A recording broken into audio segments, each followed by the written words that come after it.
Welcome back, my dear students.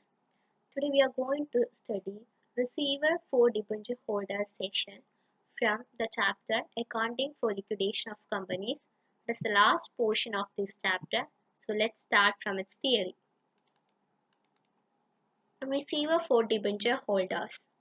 Debenture holders has right to appoint a receiver on failure of the company to pay them their interest or the installment on the due date or on liquidation of the company.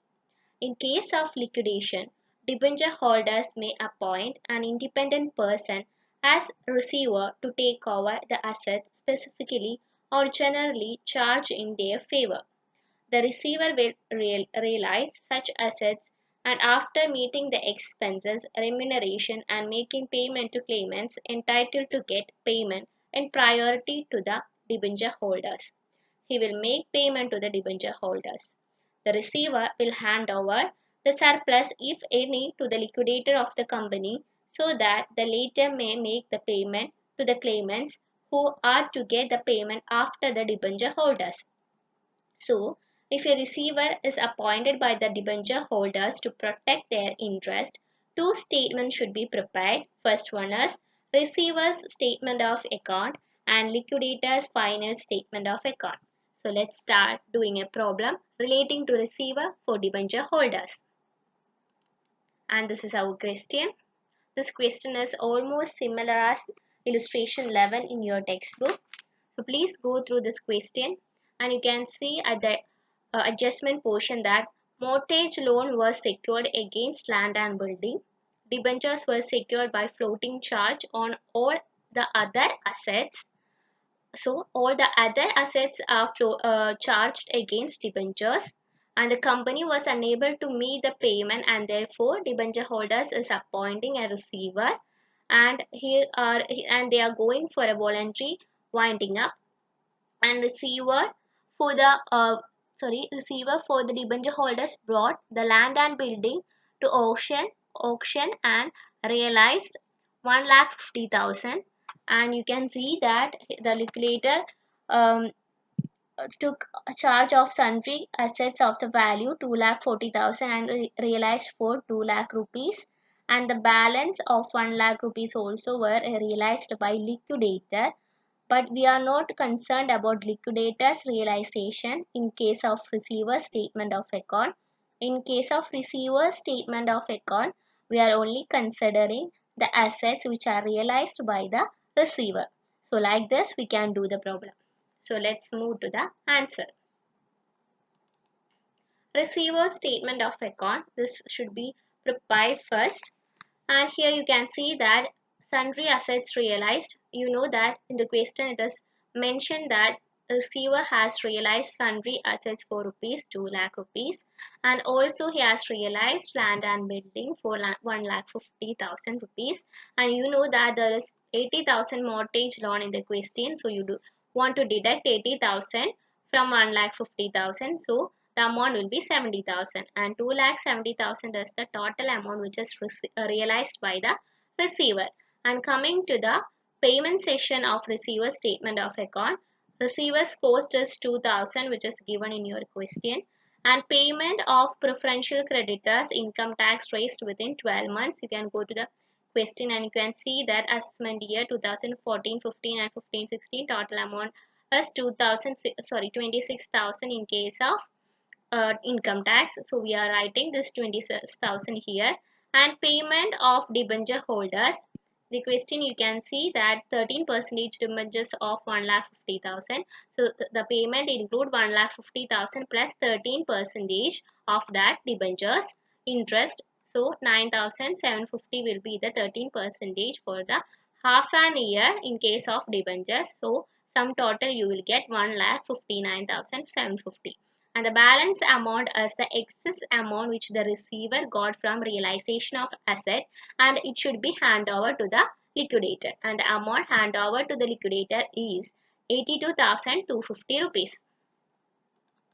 And moving to liquidator's final statement of account, you know that surplus received from receiver should be written in the receipt column 82,250 and the liquidator has realized sundry assets for 1 lakh rupees, you can add this amount, and calls are there, and the amount will be 10,850. We will go to the working note for further explanation. Then cost of liquidation is 2,800. Liquidators remuneration is 3% on the amount realized on assets. You can see it in the question. Here it is written 3%. So we are given 3% of 1 lakh for as remuneration. So 3,000 rupees. And payment of unsecured creditors for trade 32,000. And payment of amount due to directors of bank overdraft 30,000. You can see in the question that creditors for goods and bank overdraft, so we are paying that amount too. Then coming to next item, payment of preference shareholders is 1 lakh rupees. In the question you may see that preference shares of 1 lakh rupees, and in the adjustment it has been given that there were arrears for 2 years at the percentage of 11. So we are finding it, and 22,000 rupees is the arrear of dividend, and we are adding this amount with 1 lakh rupees, and you will get 1 lakh 22,000 rupees. And now we are going to find what is the amount which is owned by equity shareholders after giving all its liabilities. So let's do it through the working note. So please move to that. Okay. Working note. Calculation of amount payable by partially paid shareholders. Amount available before call from partially paid shareholders is 1,82,250. We will get this amount from this final statement, that is surplus received from the receiver was 82,250, and the 1 lakh was the amount of asset realized. We are not including this amount because it is related to call. So sum total you will get 1,82,250, and as our previous problem of liquidator's final statement, we are deducting all other claims such as cost of liquidator's remuneration, unsecured creditors, preference shareholders, and you will get 1,89,800 rupees.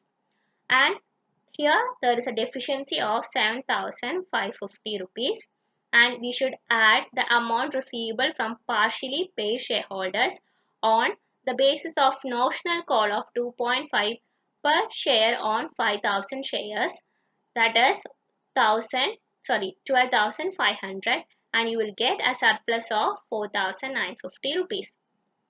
I think it's clear. We are we are calculating 5,000 into 2.5, then you will get 12,500. That is given in the question that there was an idea.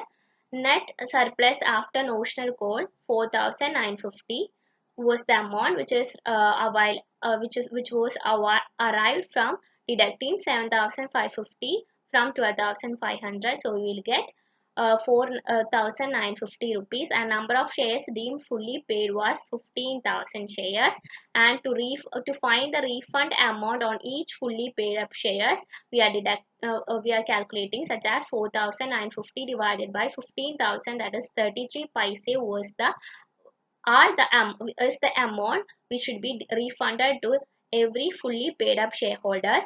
So call on partially paid up share equal to 2.5 minus 0.33. And coming to the liquidators final statement, here we can see that there were 10,000 shares fully paid up, and for this shareholders of 10,000 shares, they are getting back 33 paise per share after all the payments, after undertaking all the payments. So they are getting 3,300 rupees. Like this you can balance the liquidators final statement of account. And in the question it is clearly defined that 5,000 equity shares are only 7.5 per share paid up, remaining 2.50 were not paid up. Here in the working note you can see that we have calculated it 2.50 into 5,000. I think it's very clear, and by this I have completed all my remaining portions, and now it's up to your hand. If you have any doubt, please contact me, and thank you very much for your cooperation. Thank you.